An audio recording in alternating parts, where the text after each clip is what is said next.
नमस्कार प्रिय दर्शकों, एक बार फिर आपका स्वागत है हमारे YouTube चैनल। प्रिय दर्शकों, आज फिर नया वीडियो नई जानकारी लेकर हम हाजिर हुए हैं। दर्शकों, आज की जो हमारी कहानी है, आज का जो हमारा प्रसंग है, एक गिलहरी की कहानी है। प्रिय दर्शकों, आज की कहानी बड़ी मोटिवेशनल होने वाली है, बड़ी ज्ञानवर्धक होने वाली है। आज की कहानी आपको आपके जीवन में ढेर सारी प्रेरणाएं देने वाली है। प्रिय दर्शकों, आज की कहानी में आप जानेंगे कि जो लोग अपने जीवन में गरीब रह जाते हैं, जो लोग अपने जीवन से हताश हो जाते हैं, जो लोग अपने जीवन से निराश हो जाते हैं, ऐसे लोगों के लिए आज की कहानी बड़ी प्रेरणादायक है। दर्शकों, हम ये आशा करते हैं कि आज की इस कहानी को सुनने के बाद आप आपके जीवन में कभी भी गरीब नहीं रह सकते। आपका भाग्य यदि इस कहानी में बताई हुई बातों पर आप अमल करते हैं तो प्रिय दर्शकों, इस दुनिया में ऐसी कोई ताकत नहीं है जो आपका भाग्य उदय होने से रोक सके। दर्शकों, आज की जो कहानी, प्रिय दर्शकों, आज की कहानी का जो प्रसंग है, बुद्ध भगवान और गिलहरी की कहानी है। बुद्ध भगवान को तो आप सब लोग जानते होंगे। प्रिय दर्शकों, बुद्ध भगवान भी एक समय ऐसा था जो आम इंसान की तरह थे, और वो भी अपने जीवन से अथाह परेशान हो चुके थे। अपने जीवन को लेकर बहुत दुखी रहने लगे थे। लेकिन एक गिलहरी की वजह से बुद्ध से बुद्ध भगवान बन गए। प्रिय दर्शकों, इस कहानी को पूरा सुनिएगा ताकि आपको संपूर्ण जानकारी हासिल हो। जो लोग आधा अधूरा वीडियो देखकर और बीच में छोड़ देते हैं, उन लोगों को सिर्फ आधी अधूरी जानकारी मालूम होती है। और प्रिय दर्शकों, आधा अधूरा जो ज्ञान होता है, ये खतरनाक साबित होता है। इसलिए वीडियो को पूरा देखा करें ताकि आपको संपूर्ण जानकारी हासिल हो। वीडियो शुरू करने से पहले जो लोग हमारे इस चैनल पे नए दर्शक बनकर के आए हैं, वो लोग हमारे इस चैनल को सब्सक्राइब करें, बेल आइकन ऑन करें, अच्छे अच्छे कमेंट किया करें ताकि हर आने वाले वीडियो का नोटिफिकेशन सबसे पहले आपको मिले और प्रिय दर्शकों, आप उसका फायदा उठा सके। दर्शकों, हमारे इस चैनल में हम रोज नई नई ज्ञानवर्धक कहानियां, ज्ञानवर्धक चर्चाएं लेके आते रहते हैं। प्रिय दर्शकों, हमारी बताई गई जानकारी पुराने शास्त्र और पुराने ऋषि मुनियों से प्रमाणित होती है। हमारी दी गई जानकारी बिल्कुल सही और सटीक होती है। शुरू करते हैं प्रिय दर्शकों आज की प्यारी सी कहानी, ये प्यारा सा वीडियो। प्राचीन काल समय की बात है। बुद्ध भगवान एक समय तपस्या कर रहे थे। बुद्ध भगवान का ऐसा सपना था, वो ऐसा सपना देखा करते थे कि वो तपस्या करके भगवान को प्रसन्न कर लेंगे। उसके बाद भगवान से वर मांगेंगे और उस वर के आधार पर जन कल्याण का कार्य करेंगे। यही सोचकर बुद्ध भगवान घनघोर तपस्या करते हैं। प्रिय दर्शकों, बुद्ध भगवान घनघोर तपस्या करते हैं। प्रिय दर्शकों, बुद्ध भगवान निराधार रहकर भगवान की तपस्या करते हैं और तपस्या करते करते उनको वर्षों निकल जाते हैं, लेकिन अभी तक उनकी भक्ति का कोई उनको फल नहीं मिला था। प्रिय दर्शकों, बुद्ध भगवान की तपस्या का बुद्ध भगवान को अभी तक कोई भी फल प्राप्त नहीं हुआ था। अब धीरे धीरे समय गुजरता गया और धीरे धीरे बुद्ध भगवान की आशा भी टूटती जा रही थी। बुद्ध भगवान हमेशा अपने मन में ये सोचते रहते थे कि इतने वर्ष मुझे तपस्या करते हो गए, लेकिन अभी तक इसका कोई फल मुझे नहीं मिला है। यही सोचकर अब धीरे धीरे वो मायूस होने लगे थे। इसी बात को सोच सोचकर उनके दिलो दिमाग से तपस्या का मोह दूर होता जा रहा था।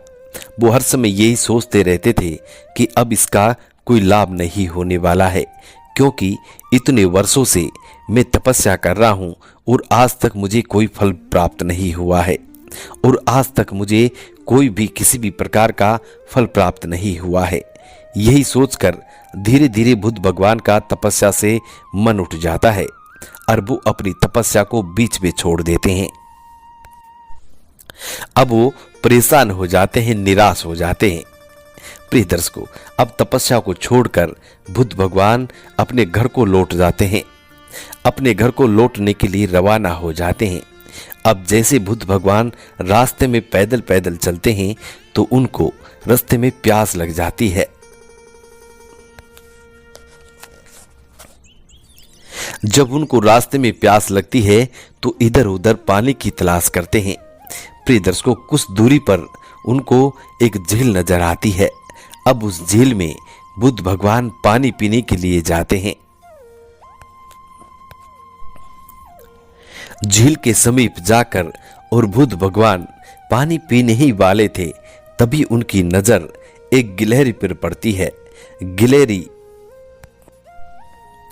छोटी सी गिलहरी बार बार उस झील के अंदर जाती और अपनी पूंछ को पानी में डुबोती और फिर दूर आकर अपनी पूंछ को झड़कार लेती। फिर से पानी में जाती, फिर से पूंछ को पानी में डुबोती और फिर से दूर आकर अपनी पूंछ को झड़कार लेती। इसी तरीके से वो गिलहरी बार बार पानी के अंदर जाती, बार बार झील के अंदर जाती और अपनी पूंछ को पानी में भिगोने के बाद दूर आकर के अपनी पूंछ को झड़कारती। गिलहरी के ऐसे दृश्य को देखकर बुद्ध भगवान आश्चर्यचकित हो जाते हैं और सोचने लगते हैं कि छोटी सी गिलहरी आखिरकार ऐसा क्यों कर रही है। इतनी मेहनत कर रही है, लेकिन इसका तात्पर्य क्या है। यही सोचकर बुद्ध भगवान पहले काफी देर उस गिलहरी को देखते रहते हैं। अंत में जाकर के बुद्ध भगवान से रहा नहीं जाता है और वो गिलहरी के पास जाते हैं। गिलहरी के पास जाकर गिलहरी से कहने लगते हैं कि हे प्यारी गिलहरी, तुम्हें ऐसा कौन सा संकट है, कौन सा दुख है जो तुम इतनी मेहनत कर रही हो, बार बार इस झील के अंदर जाती हो, अपनी पूंछ को झील के पानी में भिगो लेती हो और दूर आकर के अपनी पूंछ को झड़कार देती हो। तुम ऐसा क्यों कर रही हो, इसका कारण क्या है। प्रिय दर्शकों, बुद्ध भगवान की इतनी बात सुनने के बाद वो गिलहरी बुद्ध भगवान को जवाब देती है। गिलहरी कहती है कि हे मानुष, तुम्हारा सवाल बहुत उचित है और इसका मैं आपको जवाब देती हूँ। गिलहरी कहती है कि इस झील के पानी ने मेरे बच्चों को डुबो के मार दिया है, इसलिए अब मैं इस झील से बड़ी नाराज हूँ और मैं चाहती हूँ कि मैं इस झील के पूरे पानी को सुखा दूंगी। इसीलिए इस झील को सुखाने के लिए मैं बार बार झील के पानी में जाती हूँ, अपनी पूंछ को भिगोती हूँ और दूर आकर के इस पानी को झड़कार देती हूँ। इसी तरीके से मैं धीरे धीरे इस झील के पूरे पानी को समाप्त कर दूंगी और एक दिन इस झील का नामो निशान मिटा दूंगी। गिलहरी की इतनी बात सुनने के बाद बुद्ध भगवान पहले थोड़ा हंसते हैं, मुस्कुराते हैं, लेकिन फिर गिलहरी की बातों पर गौर करते हैं और जब गिलहरी की बातों पर गौर करते हैं तो बुद्ध भगवान सोच में पड़ जाते हैं।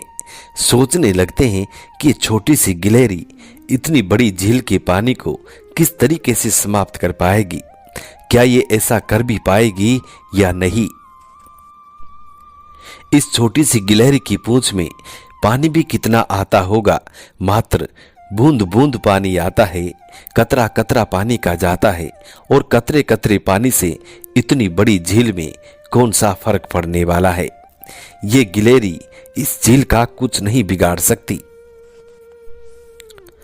तब बुद्ध भगवान उस गिलहरी से कहते हैं कि हे प्यारी गिलहरी, तुम नन्ही सी जान हो, छोटी सी हो, तुम इतनी बड़ी झील को क्या नुकसान पहुंचा सकती हो। तुम बार बार पूंछ को झील के पानी में भिगोती हो और दूर आकर के फटकार देती हो। इससे कितना पानी जाता होगा, कतरा कतरा पानी का तुम लेके जाती हो और कतरे कतरे पानी से इतनी बड़ी झील में कौन सा फर्क पड़ेगा।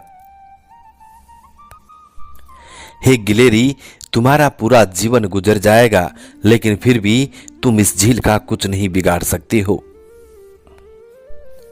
क्योंकि झील के अंदर अथा पानी भरा हुआ है और ये पानी तुम तुम्हारे इस जीवन में तो समाप्त नहीं कर सकती।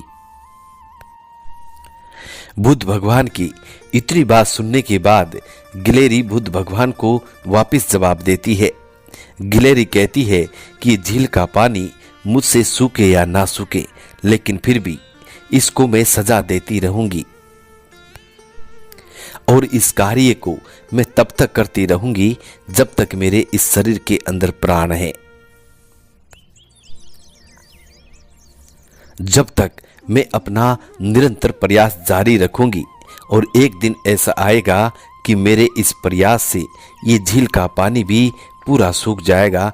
पूरे पानी को इस झील में से निकालकर मैं बाहर फेंक दूंगी और तब जाकर के मेरा प्रायश्चित पूरा होगा, मेरा बदला पूरा होगा। तभी मेरी आत्मा को सुकून मिलेगा।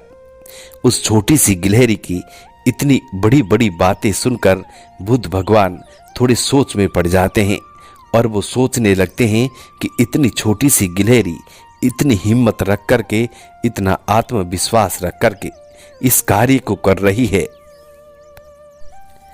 तो फिर मैं तो एक मनुष्य हूं, मेरे अंदर तो बहुत तगड़ी आत्मशक्ति होनी चाहिए।